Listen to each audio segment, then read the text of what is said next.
রাজশাহী বিশ্ববিদ্যালয়ের যিনি মাননীয় ভাইস চ্যান্সেলর রয়েছেন, মাননীয় প্রো ভাইস চ্যান্সেলর রয়েছেন, মাননীয় প্রক্টর রয়েছেন, তারা সরাসরি বাংলাদেশের একটি রাজনৈতিক দল জামাত ইসলামের সরাসরি যারা অতীতে কর্মী ছিলেন, এখনো পর্যন্ত যারা জামাত ইসলামের রাজনীতির সাথে সরাসরি সম্পৃক্ত, রাজশাহী বিশ্ববিদ্যালয়ের মাননীয় উপাচার্য শিবিরের পারমিশন নিয়ে থাকেন, শিবিরের অনুমোদিত ব্যতীত তিনি কোনো সিদ্ধান্ত আসলে গ্রহণ করতে পারেন না। কেন্দ্রীয় সভাপতি রাকিব ভাই অথবা সেক্রেটারি নাসির ভাই 5 মিনিট কথা বললে 4.5 মিনিটে হচ্ছে তারা শিবিরের বিরুদ্ধে বিষাদগার, শিবিরের বিরুদ্ধে মিথ্যা প্রপাগান্ডা, এই ধরনের আচরণ। আমার কাছে মনে হচ্ছে শিবির ওয়ার্ডটা যদি বাদ দিয়ে তাদেরকে কথা বলতে বলি, তারা 1 মিনিট কথা বলতে পারবে কিনা সেটা আমার সন্দেহ হয়।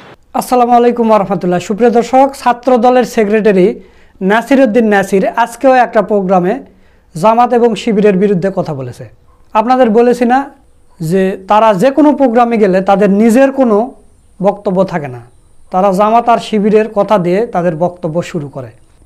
তো এই বিষয়ে ঢাকা বিশ্ববিদ্যালয়ের সাবেক শিবির সভাপতি এবং জুলাই যোদ্ধা, জুলাইয়ের ইমাম, জুলাইয়ের মাস্টার মাইন্ড সাদিক কায়েমকে প্রশ্ন করা হলে সাদিক কায়েম কি উত্তর দিয়েছে?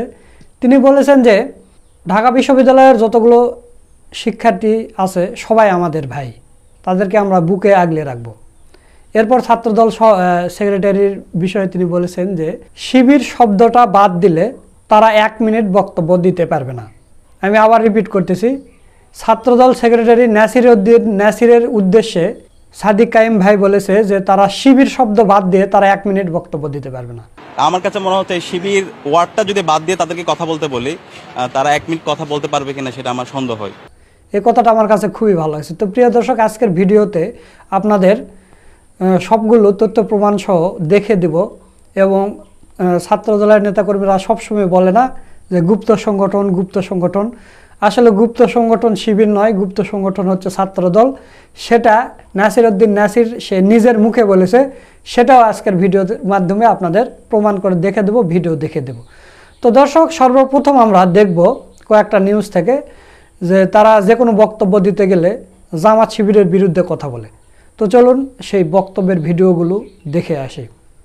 আমরা আজকের এই আয়োজন থেকে সেই গুপ্ত সংগঠন যারা গত 15 বছর ধরে বাংলাদেশের কোনো ক্যাম্পাসে প্রকাশ্যে রাজনীতি করতে পারে নাই, বিভিন্ন সন্ত্রাসীরা যারা অতীতে খুনি সংগঠন ছাত্রলীগের সাথে মিলেমিশে রাজনীতি করেছে, 5 আগস্ট পরবর্তী সময় যারা প্রকাশ্যে রাজনীতি করেছে, তারা বাংলাদেশ জাতীয়তাবাদী ছাত্র দলের নামে এরকম একটি মিথ্যা ক্যাম্পেইন সামাজিক যোগাযোগ মাধ্যমে চালু করেছে। সংগ্রামী বন্ধুগণ, যদি আপনারা শিবির দেখতে চান, শিবিরের আচার ব্যবহার দেখতে চান, শিবিরের সন্ত্রাসী কার্যক্রম দেখতে চান, তাহলে আপনারা চট্টগ্রাম বিশ্ববিদ্যালয়ে চলে যাবেন, সেখানে শিবিরের কার্যক্রম আপনারা দেখে আসবেন। আপনি দেখেন গতকাল দর্শনে আমরা দেখলাম জামাতে ইসলামীর লোক সেই জায়গায় দর্শনের অপরাধে আসামি। এখন আমরা কি বলবো যে এই দর্শনের জন্য ডাক্তার শফিক দায়ী? আমরা কখনোই বলবো না। এই শিক্ষা আমাদেরকে বিএনপি দেয় নাই। বাংলাদেশ জাতীয়তাবাদী ছাত্রদল সবসময় ভদ্রলোকের সংগঠন, ভদ্র ছাত্র সংগঠন। তারা কখনো কোনো সময় সম্মানিত ব্যক্তিকে অপমানিত করে না। কিন্তু এই গুপ্ত সংগঠন শিবির তারা বারংবার অপমানিত করার চেষ্টা করছে আমাদের নেতাকে।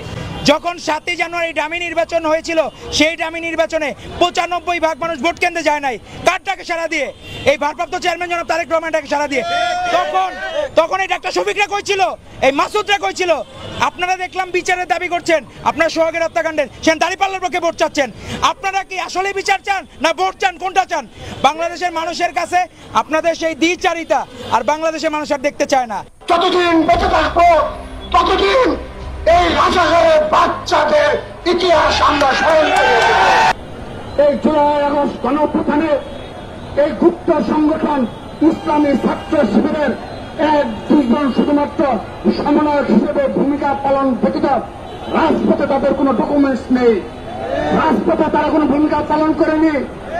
আজ থেকে যদি 10 বছর 15 বছর পরেও প্রতিবেশী রাষ্ট্রের সহযোগিতায় যদি এই বাংলাদেশে আওয়ামী লীগ এই ফ্যাসিবাদ আবারও পুনর্বাসন হয়, আমি আপনাদের স্মরণ করে দিতে চাই, ছাত্র সমাজকে স্মরণ করে দিতে চাই, এই ইসলামী ছাত্র শিবির শরীর সাধারণ শিক্ষার্থীদের তারা ছাত্রদলকে কাজ করে দাঁড় করাবে এবং তারা সেদিন পুলিশ হত্যা সহ যে সকল মব সৃষ্টি হয়েছে সবকিছুর দায় তারা সাধারণ শিক্ষার্থী এবং ছাত্র দলের উপর চাপিয়ে দেবে।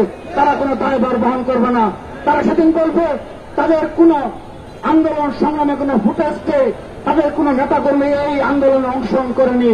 রাজশাহী বিশ্ববিদ্যালয়ের যিনি মাননীয় ভাইস চ্যান্সেলর রয়েছেন, মাননীয় প্রো ভাইস চ্যান্সেলর রয়েছেন, মাননীয় প্রক্টর রয়েছেন, তারা সরাসরি বাংলাদেশের একটি রাজনৈতিক দল জামাত ইসলামের সরাসরি যারা অতীতে কর্মী ছিলেন, এখনো পর্যন্ত যারা জামাত ইসলামের রাজনীতির সাথে সরাসরি সম্পৃক্ত, রাজশাহী বিশ্ববিদ্যালয়ের মাননীয় উপাচার্য শিবিরের পারমিশন নিয়ে থাকেন, শিবিরের অনুমোদিত ব্যতীত তিনি কোনো সিদ্ধান্ত আসলে গ্রহণ করতে পারেন না। আপনারা দেখেছেন অন্য অনেক ছাত্র সংগঠন গুপ্তভাবে ছাত্রলীগের সাথে পদ পদবি নিয়ে ছাত্রলীগের মিছিল মিটিং করে তারা তাদের সংগঠনের কাজও করেছে, তারা গুপ্তভাবে ছাত্রলীগও করেছে। তারা কিন্তু বাংলাদেশ জাতীয়তাবাদী ছাত্র দলের মতো এরকম বঞ্চিত হয়নি। সুপ্রিয় দর্শক, আপনারা ভিডিওগুলো দেখলেন, তো আপনারা একটা বক্তব্য পাবেন না যেখানে জামাত শিবিরের বিরুদ্ধে এরা কথা বলেনি। তো সাদিক কায়েম ভাই এই কারণে বলেছে যে শিবির শব্দটা বাদ দিলে বা জামাত শব্দটা বাদ দিলে এরা 1 মিনিট বক্তব্য দিতে পারবে না। তো চলুন আমরা সাদিক কায়েম ভাইয়ের মুখেই সেই বক্তব্যের ভিডিওটা দেখে আসি। আমাদের বন্ধুপ্রতিম ছাত্র সংগঠন যারা আসছে আমরা তাদেরকে অনুরোধ করব, যখন কোনো কথা বলবে অবশ্যই এটা রেফারেন্স সহকারে কথা বলা। আমাদের কাছে মনে হচ্ছে আমাদের বন্ধুপ্রতিম ছাত্র সংগঠন, বিশেষ করে ছাত্র দলের যদি কথা বলি, তারা এমন কথা বলে যে কথা বলার মাধ্যমে ছাত্র দলের মতো একটা এত বড় সংগঠন এটা হাস্যরসাত্মকে পরিণত হচ্ছে। এবং তারা যদি বক্তব্য দেয়, কেন্দ্রীয় সভাপতি রাকিব ভাই অথবা সেক্রেটারি নাসির ভাই 5 মিনিট কথা বললে 4.5 মিনিটে হচ্ছে তারা শিবিরের বিরুদ্ধে বিষাদগার, শিবিরের বিরুদ্ধে মিথ্যা প্রপাগান্ডা, এই ধরনের আচরণ। আমার কাছে মনে হচ্ছে শিবির ওয়ার্ডটা যদি বাদ দিয়ে তাদেরকে কথা বলতে বলি, তারা 1 মিনিট কথা বলতে পারবে কিনা সেটা আমার সন্দেহ হয়। তো আমি অনুরোধ করব, এটার মাধ্যমে ছাত্র দলের যে ঐতিহ্য আছে, তারা তো মজলুম ছিল, তাদের যে ঐতিহ্য এবং তাদের যে ইমেজ সেটা নষ্ট হচ্ছে। আমরা অনুরোধ করব, জুলাই পরবর্তী যে ছাত্র রাজনীতি, এখানে দোষারোপের রাজনীতি শিক্ষার্থীরা পছন্দ করছে না। তো তারা যদি বাংলাদেশ প্রশ্নে একত্রিত হয়ে জুলাইয়ের চেতনাকে ধারণ করে শিক্ষার্থীদের যে আকাঙ্ক্ষা, শিক্ষার্থীদের যে চাওয়া পাওয়া, সে আলোকে যদি কথা বলে, তাহলে শিক্ষার্থীরা তাদের সাথে স্বতঃস্ফূর্ততার সাথে তাদেরকে সাপোর্ট দিবে। তো এটা করলে সবচেয়ে ভালো হয়। কিন্তু এর বাইরে যদি এরকম অপ্রাসঙ্গিক কথাবার্তাগুলো বলে, দোষারোপের কথা বলে, তাহলে এর মাধ্যমে ছাত্রদল ক্ষতিগ্রস্ত হচ্ছে এবং এর মাধ্যমে শিক্ষার্থীদের ছাত্রদলের প্রতি একটা বিরূপ প্রতিক্রিয়া তৈরি হচ্ছে। সুপ্রিয় দর্শক, আপনারা সাদিক কায়েম ভাইয়ের মুখেই শুনলেন। তো এখন আপনাদের যে ভিডিওটা দেখাবো সেটা হচ্ছে যে ইসলামী ছাত্র শিবিরকে সবসময় গুপ্ত সংগঠন বলা হয়। তো এটার আবার জবাব দিয়েছে বাংলাদেশ ইসলামী ছাত্র শিবিরের কেন্দ্রীয় সেক্রেটারি নুরুল ইসলাম সাদ্দাম ভাই। তো তিনি কি বলেছেন, চলুন সেই ভিডিওটা একটু দেখে আসি। এই মুহূর্তে ছাত্রদলই সবচেয়ে বড় গুপ্ত সংগঠন। যাদের ব্যানার ধরার লোক ছিল না এতদিন, এখন পেছনে এসে অনেক লোক জড়ো হয়ে যাচ্ছে। বাকিরা কোথায় ছিল? তার মানে তো তারা ছাত্রদল করতে এবং ছাত্রলীগের মধ্যে তারা গুপ্ত হয়েছিল। 5 আগস্টের পরে আমাদের কর্মী ধার করতে হয় নাই, আমাদেরকে অন্য জায়গা থেকে নিয়ে এসে মিছিল মিটিং করতে হয়নি। টোকাই ধার করে নিয়ে আসি নাই, অস্ত্রবাজিদের ধার করে নিয়ে আসি নাই, টেন্ডারবাজিদের ধার করে নিয়ে আসি নাই। আমার কাছে কেন যেন মনে হচ্ছে ছাত্রলীগকে যারা সাজেশন দিত, সামহাও তাদের বুদ্ধিগুলো এখন আবার ছাত্রদলকেও দেওয়ার চেষ্টা করছে। সুপ্রিয় দর্শক, আপনারা নুরুল ইসলাম সাদ্দাম ভাইয়ের ভিডিওটা দেখলেন।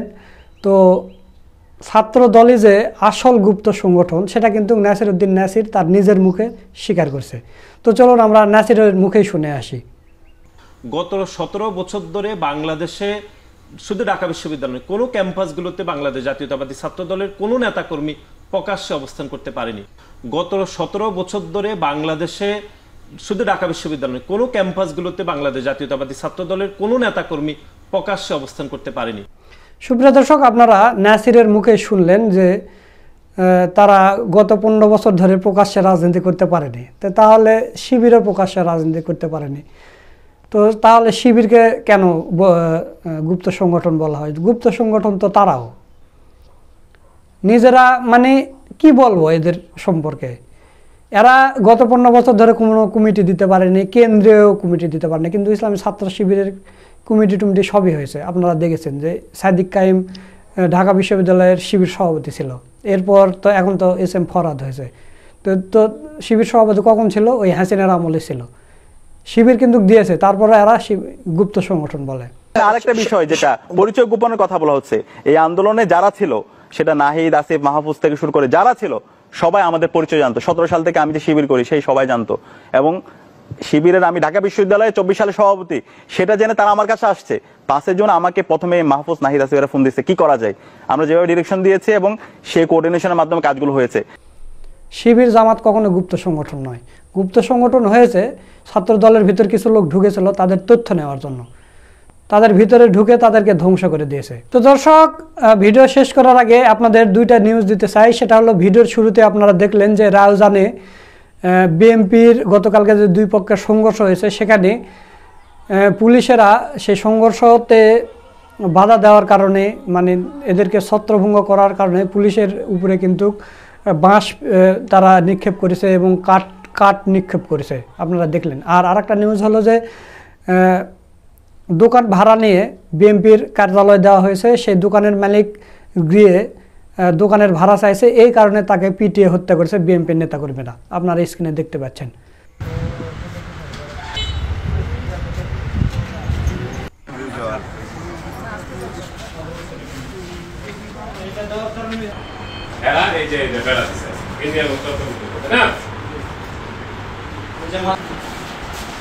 বিএনপির তোতা মেম্বার পার্টি অফিস করার জন্য সুমন গ্রুপের নেওয়ার পরে 10 মাসের ভাড়া চাইতেছে। ভাড়া চাওয়ার কারণে এরা ভাড়া দেয় না।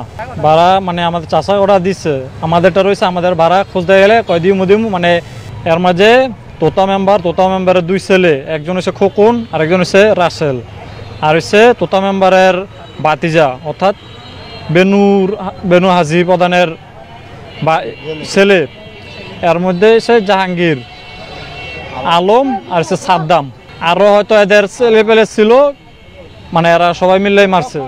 সুমন গ্রুপ তোতা মেম্বারে ঘর ভাড়া নিছে, দোকান ভাড়া পার্টি অফিসের জন্য। তো 10 মাস ধরে ভাড়া নিছে, পার্টি নিছে 3টা রুম, 2 রুমের 2 বাইরের রুম ভাড়া দিছে, আর বড় বাইরের ভাড়া রুমের ভাড়া দেয় নাই। এটা খালি ঘুরেতে দিই আজকে কাললো কাল এই সামনে সপ্তাহে ঘুরে থেকে যাচ্ছে 10 মাস। তো ভাড়া আনতে গেছে আজকে সকালে 10টার দিকে গেছে, ভাড়া আনতো গেছে, পরে ভাড়া খুঁজছে, পরে হারা কত 5.5 মিলা বাইরে মারছে তোতা মেম্বার, তোতা 2 ছেলে খোকন আর রাসেল। তখন মেডিকেল নিয়ে আসে, হেরাই নিয়ে আসে মাইরিয়া। তো মেডিকেল ডাক্তার কাছে মারা গেছে, তো হেরা রাস ফেলাইয়া ভাগছে এরা। তো এই হলো ব্যাপার। বিএনপির কার্যালয়ে ভাড়া দিতে হবে কেন, আর এই ভাড়া চাবে কেন? কারণ দেশ এখন বিএনপির কার্যালয়ের জন্য ভাড়া চাইতে গেছে, এই কারণে তাকে পিটিয়ে হত্যা করা হয়েছে। তো ওই দোকানের মালিকের আসলে উচিত হয়নি ভাড়া চাইতে যেতে, কারণ তারা এমনিতেই চাঁদা না দিলে তাদের পাথর দিয়ে পিটিয়ে হত্যা করতেছে, সেখানে সে দোকানের ভাড়া চাইতে গেছে। উল্টো যে ওই দোকানের মালিকের কাছে চাঁদা দাবি করেনি, এটাই ওই দোকানের মালিকের ভাগ্য ভালো। অথচ দোকানের মালিক উল্টো এদের কাছে ভাড়া চাইতে আসছে, যে তোমরা আমার দোকান ভাড়া নিয়ে দলীয় কার্যালয় দিয়েছো, ভাড়াটা দাও। যে ভাড়া চাইছে সেই পিটিয়ে হত্যা করেছে। তো এই হলো ব্যাপার। তো বিএনপির নেতাকর্মীরা উচ্চ লেভেল থেকে নিচ পর্যন্ত কোনো নেতাকর্মীদের তারা কন্ট্রোল করতে পারে না, নিয়ন্ত্রণ করতে পারে না। কিন্তু জামাতে ইসলামী ছাত্র শিবির তারা কেন্দ্র থেকে প্রত্যন্ত গ্রাম পর্যন্ত, প্রত্যন্ত ওয়ার্ড পর্যন্ত, সেই ঢাকা মহানগরী থেকে ওয়ার্ড পর্যন্ত সবগুলো নেতাকর্মীদের নিয়ন্ত্রণ করতে পারে। তো যদি তারা দলকে নিয়ন্ত্রণ করতে পারে তাহলে দেশকেও নিয়ন্ত্রণ করতে পারবে। কিন্তু বিএনপিরা দলকে নিয়ন্ত্রণ করতে পারেনি, দেশও নিয়ন্ত্রণ করতে পারবে না। তাই সামনে নির্বাচনে বিএনপিকে মানুষ ভোট দেবে না, জামাতে ইসলামী ইনশাল্লাহ বিপুল ভোটে জয়ী হবে। এই প্রত্যাশা রেখে আজকের ভিডিও এখানে শেষ করছি। ভিডিওটা যদি ভালো লাগে অবশ্যই বেশি বেশি করে শেয়ার করবেন, লাইক করবেন। সকলকে ধন্যবাদ। আসসালামু আলাইকুম ওয়া রাহমাতুল্লাহ।